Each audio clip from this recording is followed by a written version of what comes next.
एक विषय पे हम चर्चा करने वाले हैं। बहुत सारे ऐसे पेशेंट होते हैं जो ना खाना खा पाते हैं, ना ही वो दवा ले पाते हैं। ऐसे पेशेंटों में हम क्या करें जब पेशेंट मुंह से दवा भी ना ले पाए। अब इसमें दो स्टेपों में हम बात करेंगे। पहले स्टेप में खाली लिक्विड अगर रोगी ले पा रहा है तो हमें क्या करना है। तो ऐसे पेशेंटों में हमें सभी दवा लिक्विड रूप में दे देनी है। भोजन को हमें 3 हिस्सों में बांट लेना है, मुख्य रूप से फल, सब्जियां और अनाज। अब हम इस पे काम करेंगे। पेशेंट को हमें दिन में कम से कम 3-4 प्रकार की सब्जियां लेके जो कैंसर को हराने में सहायक है, जैसे परवल है, घिया है, तोरी है, इनका एक सूप बना के देना है। दूसरे हमें मूंग की दाल देनी है, क्योंकि दालों में खाली मूंग दे सकते हैं। तीसरा हमें अनाज के रूप में जैसे मिलेट्स का लिक्विड बना के दे सकते हैं, सामक की खीर बना के दे सकते हैं। जब सामक की खीर बनाएंगे या घिया की खीर बनाएंगे तो उसमें ड्राई फ्रूट्स ज़रूर डालेंगे। उसमें अंजीर थोड़ा सा मिक्सअप करके डाल देंगे, थोड़ा सा अखरोट डाल देंगे, मुनक्का डाल देंगे, उसके अंदर बादाम डाल देंगे, थोड़ा सा काजू डाल देंगे। वो ड्राई फ्रूट्स उसको दें। हाँ, अगर पेशेंट को कफ बन रहा है, गला रुक रहा है, खांसी ज़्यादा हो रही है, तो खीर तो हम देंगे, लेकिन इसमें हल्दी डाल देंगे, इसमें थोड़ा लौंग डाल देंगे, दालचीनी डाल देंगे, जिससे ये कफ ना बढ़ाए। तो ये जब 3 चीज़ें हम लिक्विड रूप में देंगे, चौथे रूप में हम फलों का जूस देंगे।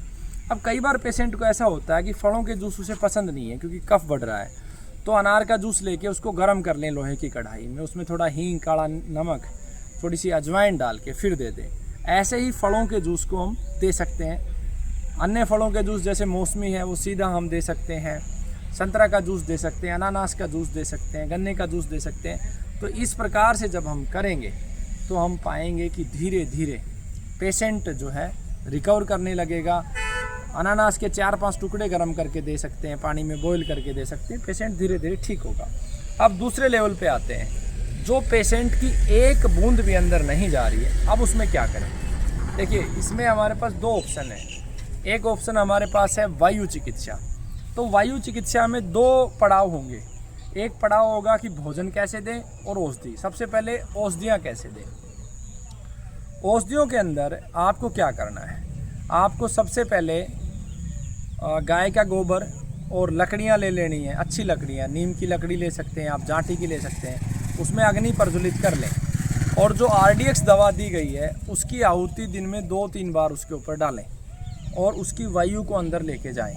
कम से कम 50 से 100 ग्राम RDX उस पर डालेंगे और उसकी वायु को अंदर लेके जाएंगे। एक तो आपको ये करना है। दूसरा क्या करना है, भले ही आप एक घूंट भी पानी नहीं जा रहा है, RDX को गर्म करेंगे और उसको सूती कपड़े से निचोड़ लेंगे और उसका लिक्विड पार्ट डालेंगे।